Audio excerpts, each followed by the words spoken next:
Shadow sponsored this video, and the concept behind their service is pretty straightforward. You install their app on your device, whether it's a MacBook, Windows Book, full-size computer, phone, tablet, or even an Android or Apple TV, and poof, you are magically dropped into a powerful Windows machine over the internet. But what actually powers that gaming experience? The cloud gets so often used as a hand-wavy, don't worry about how it works buzzword. What does a gaming server actually look like? To find out, we convinced them to send one over to us to poke and prod at, and this thing is actually way cooler than I expected.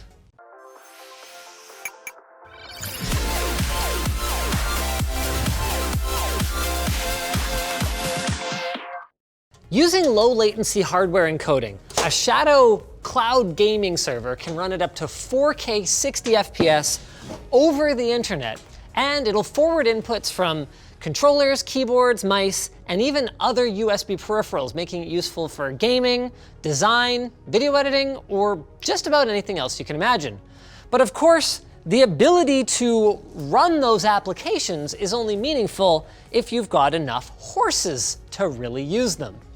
That is why every logged in Shadow user gets their own dedicated hardware, albeit not necessarily in the conventional sense. What I expected to find in here was this. This daughter board is what allows the system to be powered by a single 12-volt input, and this is part of the Open Compute Platform spec that reduces the cost of individual servers by taking the power and cooling and making them part of the complete cabinet rather than something that has to be integrated into every single server. So you can see here, we've got these gigantic, chunky positive and negative wires here, and then everything is split off to the individual components. So these three right here are able to handle PCI Express power for up to 3 graphics cards. The fans are handled right here. This is a supplementary 6-pin PCI Express connector for the motherboard. This right here is an 8-pin CPU power connector, and this right here is a standard ATX 24-pin power connector.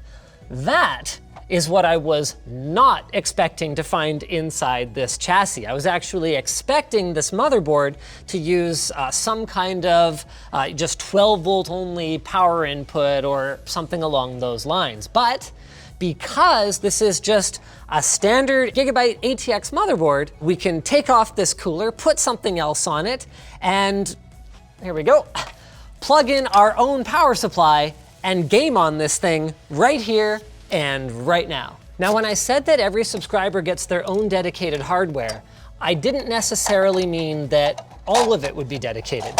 So here, if we pop off this shroud, you can actually see that while everyone obviously gets their own graphics card, there's only one CPU in the system. So depending on what tier it is, you're going to have either 4 CPU cores or 6 CPU cores that are kind of carved out using virtualization from the CPU and then assigned a graphics card, kind of like what we've done in the past with things like our 7 Gamers 1 CPU project. As for memory, because this CPU has a 6-channel memory controller, each one of a hypothetical 3 people who have had this CPU carved up for them would get effectively dual-channel memory worth of bandwidth. So these are 8 gig sticks, which means we've got a total of 64 gigs of RAM in this particular system that can be sliced up. That means that as long as Shadow has chosen their hardware wisely, other than the overhead that comes along with virtualization, which, as we've shown in the past, can be pretty minimal, you are basically getting a gaming PC, even though it looks absolutely nothing like one. I mean, where's the RGB? Am I right?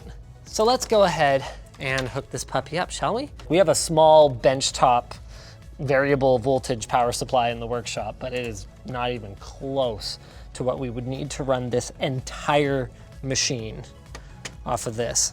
I didn't point this out before, but you can actually see where the 12 volt to 5 volt and 3.3 volt conversion is happening on this daughter board over here. Because if it's not happening in the power supply, then you're gonna need it to happen here for that 24-pin connector. Everything else, CPU, fans, PCI Express, that's all native 12 volt, so you don't have to do it, just for the 24-pin connector here. Make sure you're subscribed because I've got a video coming up pretty soon where we're gonna be one of the first to be hands-on with a new motherboard and power supply standard that Intel is actually co-creating that would eliminate 5 volt and 3.3 volt from power supplies in general. So it would just be 12 volt power going onto the motherboard. Come on, come out of the thing. The cable management, it's too tight. It's too cable managed. Ow! Poor Shadow Tech watching this going, oh, what is he doing? They knew who they sent it to. You knew what this was. This totally feels like cheating, hooking up to the gaming server directly.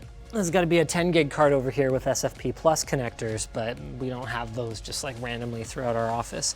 Usually they're more for fiber, so we're gonna go ahead and plug into this puppy right here. Wow, that is really tight. If we like bend this like this, maybe we'll get that in there. Yeah, there it is. Oh yeah, oh yeah. There you go, no problem. Piece of cake. This motherboard totally forgoes traditional just SATA connectors in favor of these puppies right here, which are breakout connectors into 4 separate SATA connectors. Fortunately, I've got an M.2 drive that should have a Windows operating system on it, as well as some games and stuff. And I'm just gonna go ahead and pop that in. You might have noticed that the server has no storage in it whatsoever. That's because along with cooling and power, storage is one of the other things that is removed from the individual servers and just placed elsewhere in the data center. So that is what that high-speed network connection is for. That way, no one's gonna have a storage bottleneck when they're trying to load up their games or whatever.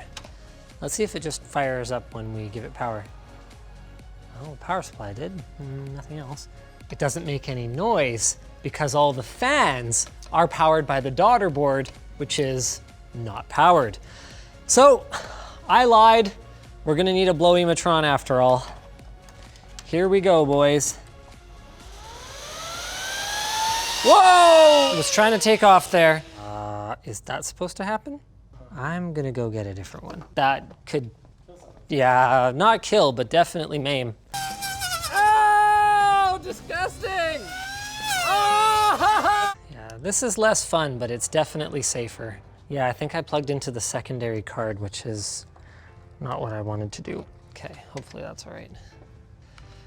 No output to our monitor, but by pulling out both of the graphics cards, I was able to get into the BIOS on the onboard video. So I have changed active video to PCIe device. And the other thing that I want to change is you can see it's set up to network boot.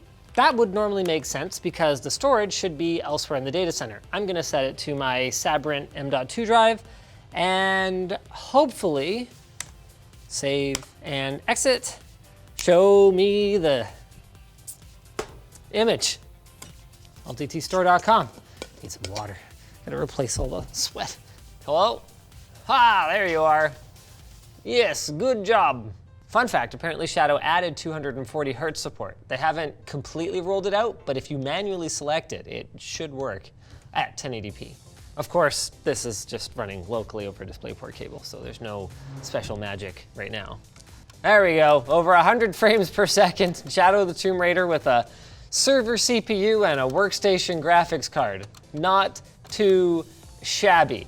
As you can see, no amount of expensive gaming tech is gonna make me good at Rocket League, but the good news is that I am getting a locked 250 frames per second. How about them apples? Oh yeah! Gaming server for gamers. Of course, this is ridiculous. Nobody's gonna use this like this. So, I actually grabbed myself an Android TV box and a TV over there, and we're gonna give it a shot like the real way. Some people use their Shadows as their primary computer, because why not? It's got a fast internet connection because it's right in a data center. You can remote into it from anywhere, which is super cool. So obviously two-factor, very important feature, just a little inconvenient for me right now. 4K, 60 FPS, fire up a game. This is their launcher, or you can also just drop onto the desktop. It's actually my first time playing around with it on the Android TV app. Even with all their voodoo magic, there's no getting around Windows updates. Now everything's working properly. 24 milliseconds ping, not terrible. So that's a little less than 2 frames of latency, which, considering that we're connected to a server in our neighbors to the south, actually not bad. Cool, so apparently they've worked on this so that you can bring up the overlay even when you are in-game, which is pretty sweet. Believe it or not, Overcooked 2 is a game that I'm pretty sensitive to latency in. I've played a fair bit of this game. Before the game launches is actually a good time to have a look at what things like text will look like on a maxed out 70 megabit per second connection. In fact, it actually ends up looking quite sharp. So this is a 4K display running at 4K, and if you go have a close look at it, if you were to just be working on documents in your shadow for whatever reason, I would say that would be a highly acceptable experience. Oh, you know what? That's interesting. The cursor looks a little weird, but the actual text here is really good. I can detect it, obviously. Like, I know what I'm looking for, but this is among the best that I have seen when it comes to remote gaming image quality. Where I would really expect to see a lot of blockiness is in sort of big gradients like this overcast, cloudy business that's going on under our hot air balloon, but it's really not bad at all. This is actually my first time formally trying Shadow, because last time I had to go to their office for it because they weren't able to get us hooked up with anything in Canada. No wonder people swear by this thing. Overcooked 2 definitely benefits from its more cartoony art style though. When you're playing something that's intended to look a little bit more cinematic or true to life, the visual anomalies are definitely more noticeable, but are also definitely acceptable in this case. It's more the latency that I would notice playing something like a Twitch shooter like Doom Eternal. This is on ultra violence mode. Oh, C to chainsaw. There we go. All right, and we good. Oh, come on, stop. Man, this game's fun. Yeah, I'm basically just playing video games now. That's always a good sign when I'm trying something out and I kind of forget that I'm evaluating and I just start playing video games. Yeah, you can kind of see it in like the textures on the floor and stuff like that. So when I move, they'll get kind of blurry and then they kind of sharpen up. Like it's really not bad, actually. Things that are farther away, I tend to find it more noticeable. And like when something rocks the building, you can see it go kind of blurry. There, and then it sharpens back up. So it's definitely noticeable to the trained eye. You'd be able to feel the latency in a game like this for sure. Oh, yeah. If you're playing something like, you know, more of like a Tomb Raider type game where it's more about puzzle solving and exploration, then I wouldn't consider it to be nearly as much of an issue.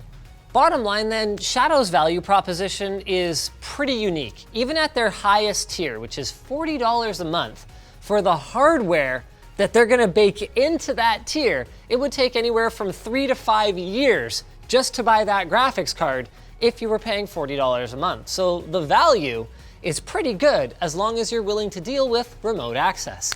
Shadow's available nationwide in the US, but the experience is obviously better the closer you are to one of their data centers, and you can find the most updated information about where those are on their website. There's currently 4 in the US.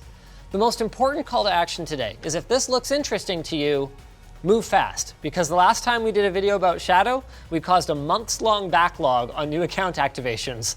And no, I'm not even kidding.